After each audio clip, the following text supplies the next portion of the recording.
First, I just want to say thanks for joining us today. We are back working on the mobile home, ready and revived and ready for work again. The last time we were here, we got into this huge project that turned into a pretty big mess, and we were behind schedule and we just couldn't get it done. But we had time to think, prepare, and get ready for the next step, which is finishing the floor and getting that door installed.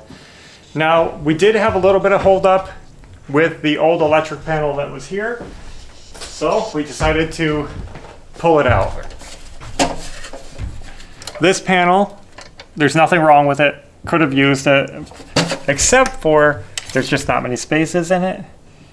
It's like a 12 space panel, and you could use double breakers to, you know, get more circuits in there. But I really like the idea of just upgrading everything, and that way I can use new GFCI breakers, AFCI breakers, and really protect this home from any kind of electrical hazards, shocks, or fires. The AFCI breakers, they will protect the wiring if it detects any arcing, sparking, if there's a short somewhere. And arcing is one of the major things that starts electrical fires, so it'll trip that breaker right away if it detects that. That's really cool. We want that, so we said, let's get rid of the old breaker because it's outdated. We're gonna get a new one. And I decided to pick up a brand new 200 amp, and this was a 200 amp service, 30 space breaker box. Now this is plenty for this little home. We'll be able to put everything in here we need and wire it up to more modern safety standards. With that said, I was able to use that box to line up my new hole in the floor. We have to get this plywood drilled. And I know what you're thinking, why don't we just get into it and get the work done? But I just have to explain this, so bear with me, because this is important to why I'm doing what I do. Because you might wonder why I'm gonna drill the hole in the house instead of in the wall where it used to be. I'm actually going to be bumping it forward because I don't want the electric panel set into this wall. It takes up all the insulating room. So what we're doing is we're going to build it out. And in fact, we're going to be building this whole wall out. That won't be for a little while now, but I just want to tell you that there will be a build out, and that's why I'm drilling the hole further into the room. And all of that will make a lot more sense later on after we get all this done and we can get into the framing of the interior walls. That's when that comes. So just trying to catch you guys up to speed on everything. And with that said, I'm going to be drilling a hole and getting it over with right now so that we can get our wires pulled up where they belong.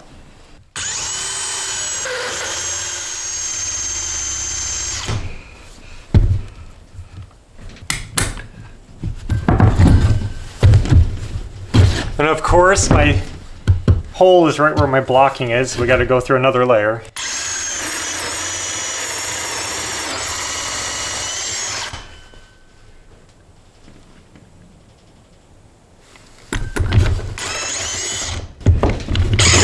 That's weird. Went through that like butter. Yeah, sure did. Now that we have our hole, I have to take this plywood sheet back up, and that's exactly why we're doing this now. We only have 4 screws in it. We were just putting it down temporarily because it's going to be too hard to bend those heavy wires up into the hole where they are right now. So we need to take this off so we can get the wires in easier. All right.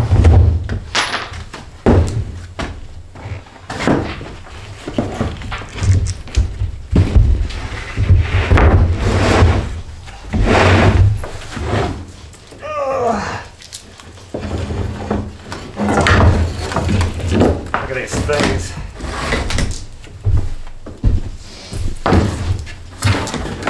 Oh man, these are tough. Bring it over. Okay, clean it up. We're going to try to put these wires right through this hole.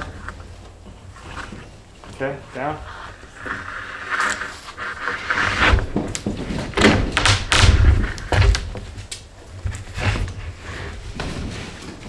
It's stuck. So we're gonna have to pull it up over that lip right there.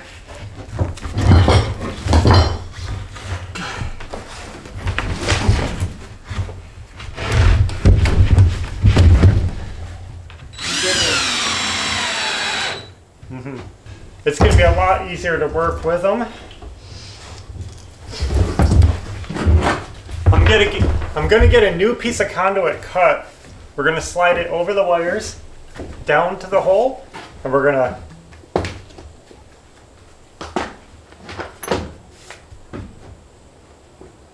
I just thought of something. What's wrong? I won't be able to get a coupling around this down there to couple them together. Do you get what I'm saying? You know, it won't fit down that hole. So I'm realizing I have a flaw in my plan, and that is I need to couple a new piece of conduit into that hole, but this coupling won't fit through my hole. The pipe will, the coupling won't. Since I don't have what I need, I'm going to recycle this. We're going to cut the top off of it so that we can get it through our plywood over our wires. We'll re-glue this later. I know it's confusing, but then we'll just extend it because I want to get this breaker box a little higher off the floor than this can bring me. It'll all make sense. Let's cut this.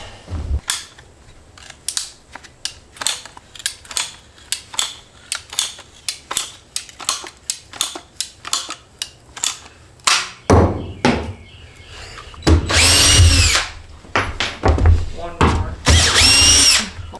That would have been annoying, you know? Yeah, we would have been trying to figure out how to hobble it together. This way, okay. And now I can bring it up.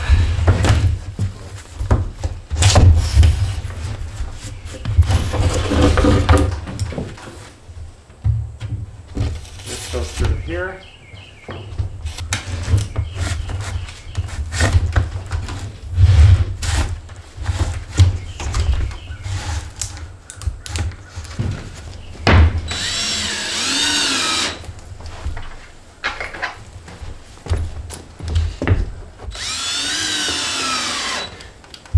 Did we get it this time? That worked out. I think we're safe. We still have to get a whole new bottom plate over it also. But we can do that later. We'll have to. Well, believe it or not, we just got both of these sheets fully screwed down all the way around, 6 on the edges, 12 in the field. But now we have to do blocking.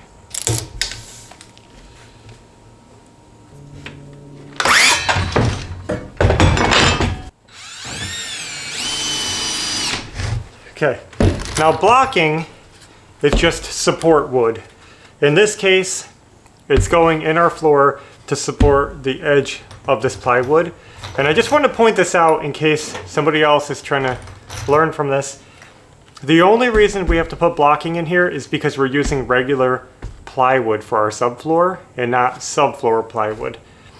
Some plywood comes with a tongue and groove that interlock. And if you have the tongue and groove subfloor plywood, you don't need blocking.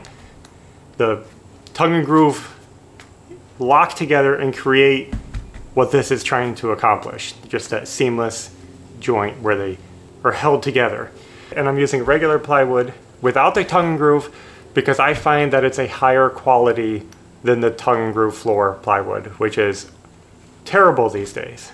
I hope that makes sense. The blocking gets screwed to the floor, to the joists, and it just makes it solid joint.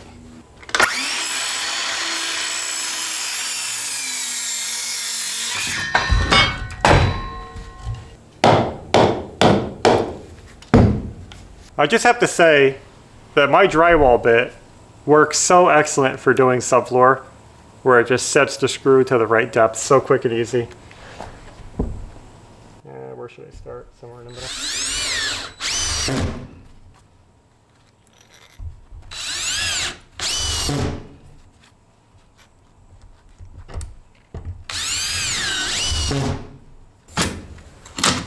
I almost think this floor scraper is too sharp. It like tears up the plywood easily. Yeah. I feel like I need a duller one. Yeah, look at it, I just jammed it right in. It's too sharp of a blade.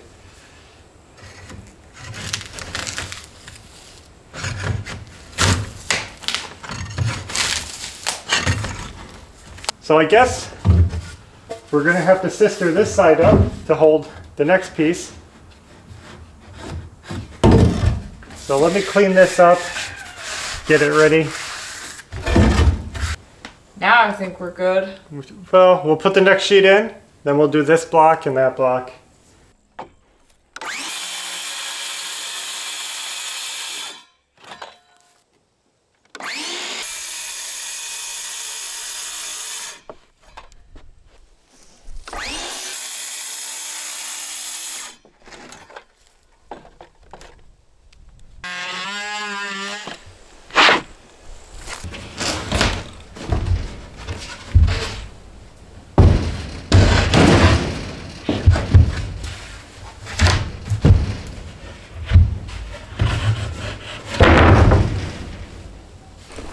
So I just wanted to show you quick that I'm putting some flashing tape along this edge here where the door is installed because, you know, we're gonna have steps here, we're gonna have the door here, it's prone to leaks, so I'm just gonna seal it up right now before we even put in the door framing.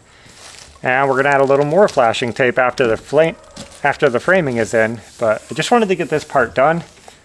So let's get it framed.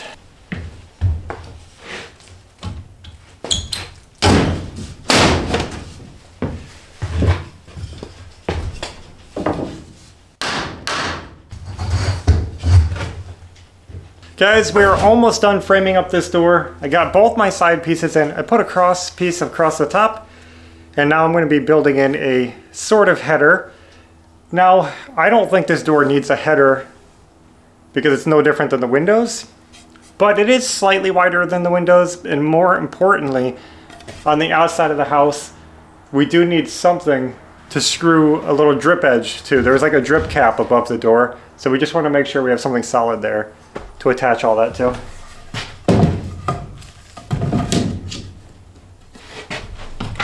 Go forward, baby.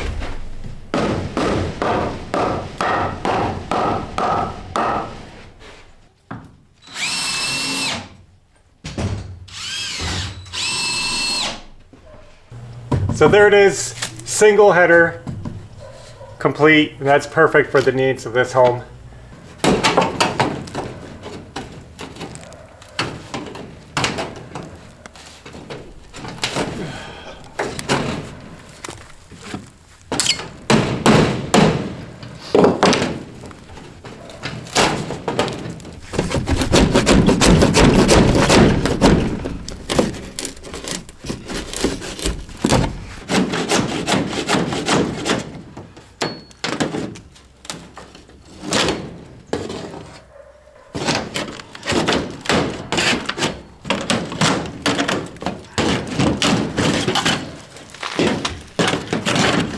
I just spent the last few minutes finishing up this sill, and I added a lot more flashing tape, but I also built it up with an angled shim. I just wanted to shim the door off the floor a tiny bit. That's not typical, it's just my own idea. So I have an angled, slanted piece of wood in here, kind of sealed in with flashing tape. So hopefully that's okay.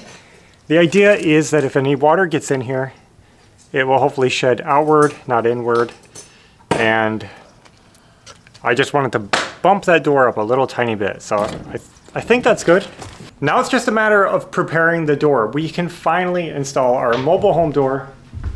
We decided to stick with an actual mobile home style door versus buying a traditional door that you'd put in a site-built home.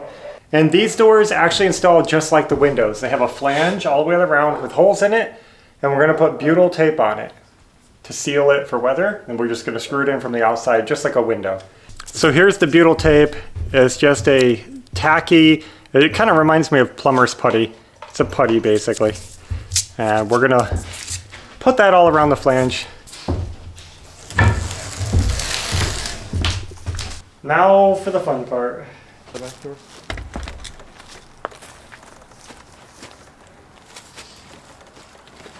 Are these the ones that are in the bag or something different? White ones, you'll see them.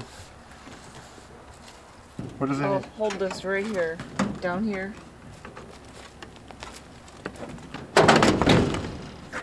In? Yeah, should be.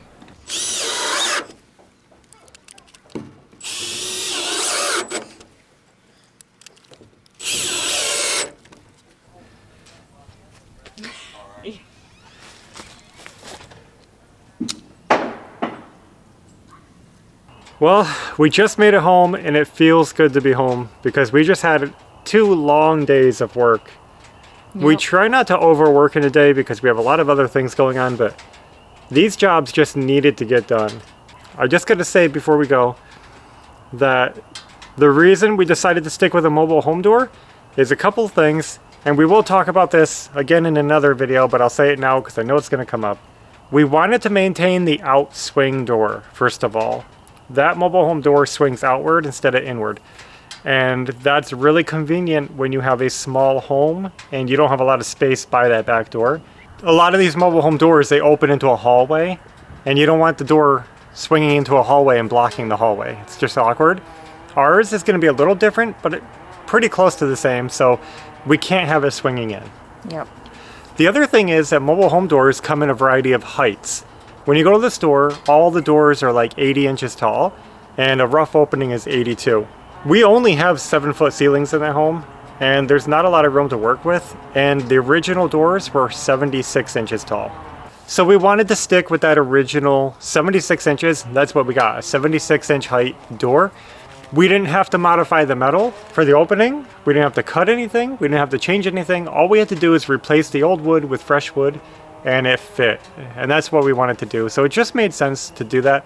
You can buy mobile home doors that are like 72, 76, 78, 80, 82, even 84. You can buy Yeah. such a variety of heights that you can't buy if you're buying doors just from Home Depot, you know, just off the shelf. So for those 2 reasons, the height and the outswing, we decided to stick with a mobile home door. We're going to be fine with it. I know they're not great. They're kind of cheap, but like, I personally like the flange that they have too. yeah. That goes over the metal. That's actually a really good point. Yeah. That these doors they're designed for a mobile home. They're designed for the type of siding that we have. Whereas if we bought a door from the store, we could make it work, but it wouldn't be proper. We'd have to try to make it work in the opening, somehow seal it. I don't even know what we would do. You'd be relying on the door trim itself to seal the opening. Yeah. So, not ideal for our metal siding. It can be done. There's some great videos out there on YouTube. If you want to put a regular door in a mobile home, it can be done. But we decided to just stick with the door that's made and designed for that space and for that house. They will last a good long time. You got to remember, this mobile home is almost 40 years old. Yeah. And I don't know if those doors are original, but they probably are. And they're in rough shape, but they're old. So it's time for replacing them. That's all. I think that explains it all. We'll go over it all again. But that is all we have for now. So thanks so much for watching. And until next time, take care. Bye.